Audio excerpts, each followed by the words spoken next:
தோழிகளா வணக்கம்.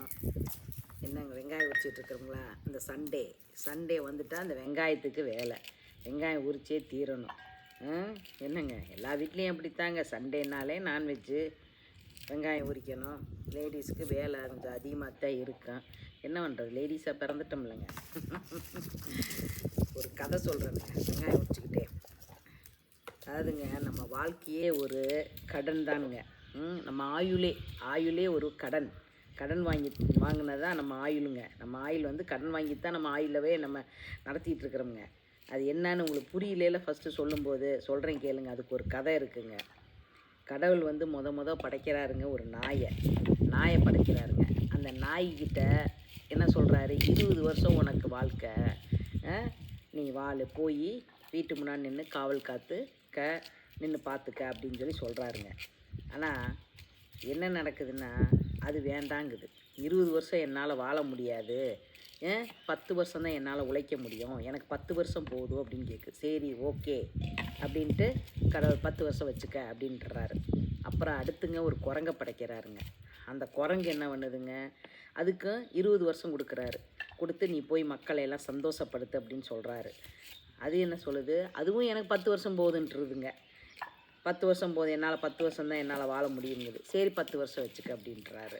அதுக்கப்புறங்க மாடை படைக்கிறாரு, பசுமாட்டுக்கிட்ட நீ போய் மக்களுக்கு நல்ல பாலை கொடுத்து நல்லா எல்லாத்துக்கும் பாலை கொடு அப்படின்னு சொல்லி, குழந்தைகளுக்கு எல்லாத்துக்கும் பால் கொடு அப்படின்னு சொல்லி படைக்கிறாரு. அதுக்கு எத்தனை வருஷம் கொடுக்குறாரு, 60 வருஷம் கொடுக்குறாருங்க. அது என்னங்குது, 60 வருஷம் என்னால் உழைக்க முடியாது, 40 வருஷம் போகுதுன்றதுங்க சொல்லிடுது. 20 வருஷம் போகுதுன்றது. அது 20 வருஷம் போகுது எனக்கு, அதுக்கு மேலே என்னால் உழைக்க முடியாதுன்றது. சரின்னு சொல்லி, சரி போ நீ 20 வருஷம் போய் உழை அப்படின்னு சொல்லி தாட்டி விட்டுறாரு. அப்புறம் தாங்க மனுஷனை படைக்கிறாரு. மனுஷனை படைச்சோன்னையா, மனுஷங்கிட்ட நீ போய் உலகத்தில் சந்தோஷமாக குதூகலமாக ஜாலியாக நல்லா வாழு அப்படின்னு அனுப்பி விட்றாருங்க.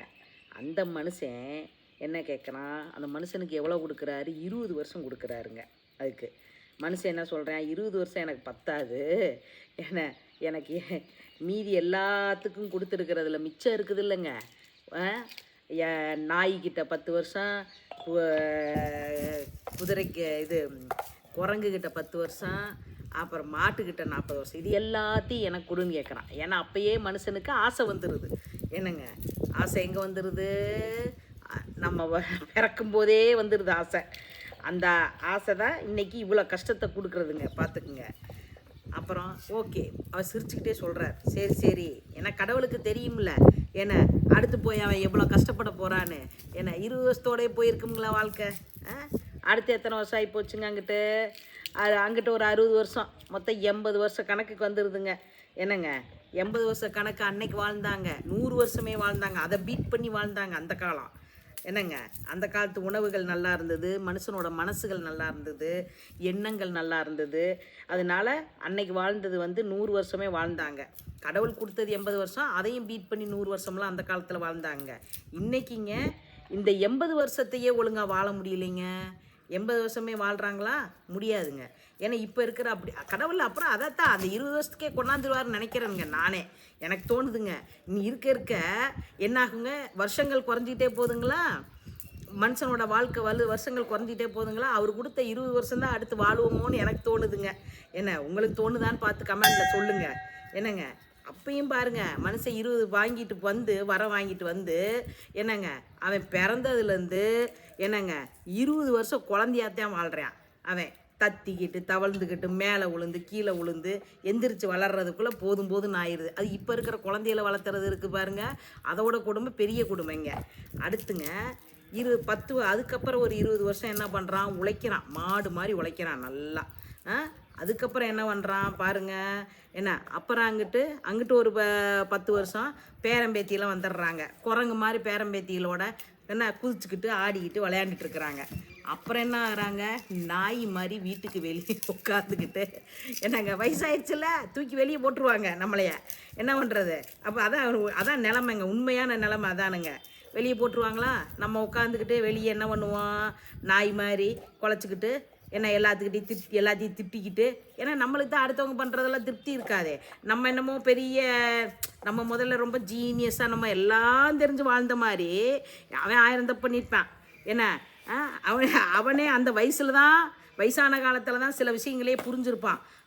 அவங்கள என்ன பண்ணுவாங்க, வயசாயிட்டா ஏன்னா அந்த வயசாக இருக்கிறவங்க பிள்ளை குட்டிகளை எல்லாத்தையுமே திட்டிக்கிட்டு வெளியில் போகிறவங்க வரவங்களை இவன் பாரு இப்படி செய்கிறேன், அவன் பாரு அப்படி செய்கிறான்னு சொல்லிக்கிட்டு நாய் மாதிரி குலைச்சிக்கிட்டு வெளியில் உட்காந்து கிடப்பாங்க. இதுதான் நிலமை, இதுதான் வாழ்க்கையே. இதானுங்க வாழ்க்கையை முழுசாக சொல்லி முடிச்சிட்டனுங்களா? இதான் வாழ்க்கைன்னு. அந்த கடை வாங்கினோம்லங்க நம்ம வாழ்க்கையை, அந்த கடை வாங்கின வாழ்க்கை தானுங்க இப்போ கஷ்டப்பட்டுட்டு இருக்கிறோம் நம்ம. வாழ்க்கை 20 வருஷத்தோட போயிருந்தா கூட நிம்மதியாக போயிருக்கலாமுங்க. என்னமோ இவ்வளோ கஷ்டத்தை அனுபவிக்க மாட்டோமா என்னமோங்க. அதாவதுங்க, கஷ்டங்கள் எல்லாத்துக்கும் வர்றதாங்க. மனுஷங்கிறங்க எவனாக இருந்தாலும் ஒரு காலகட்டம் கஷ்டப்பட்டு தான் தீரணும். ஒரு காலகட்டம் சந்தோஷமாக இருக்கலாமுங்க. இதுதான் வாழ்க்கைங்க. என்ன இதில் என்ன நீங்கள் புரிஞ்சுக்கிட்டீங்கன்னு எனக்கு தெரியலைங்க. என்னங்க, நான் புரிஞ்சுக்கிட்டது பல விஷயங்க. இதில் நீங்கள் என்ன புரிஞ்சுக்கிட்டீங்கிறத யாராவது கமெண்டில் சொல்லுங்கள். இந்த ஸ்டோரியை நீங்கள் கேட்டிருப்பீங்கள்ல, இதில் என்ன இருக்குது என்னங்கிறத நீங்கள் ஒரு கமெண்டில் சொல்லுங்கள். இதில் என்ன கற்றுக்கிட்டோம், நம்ம என்ன கற்றுக்கல அப்படிங்கிறத சொல்லுங்கள். ஆசை தாங்க அழிவுக்கு காரணம் முதல்ல. ஏன்னா ஆசையை குறைச்சிக்கிட்டோம்னாலே நம்ம அழிவு இல்லைங்க நம்மளுக்கு. ஆனால் யாருங்க இந்த காலத்தில் ஆசை இல்லாமல் இருக்கிறீங்க? ஆசை தாங்க அழிவு காரணம். ஆசை தான் எல்லா பிரச்சனைக்குமே காரணம். ஏன் கத்தி வச்சுட்டு பேசுகிறேன்னு பார்க்குறீங்களா? நோ, வெங்காயம் வச்சுட்டு இருக்கேன். அதனால் அது ஆக்ஷனில் வந்துடுது. சரிங்க, இந்த உட்காந்த நேரத்தில் கொஞ்சம் நேரத்தில் என்னங்க உங்களுக்கு ஒரு ஸ்டோரியை சொல்லி முடிச்சிட்டேனுங்க. சரி, இதுக்கு நீங்கள் பதில் சொல்லுங்கள். ஓகே, பாய். நாங்கள் சண்டேவை என்ஜாய் பண்ணுறோங்க.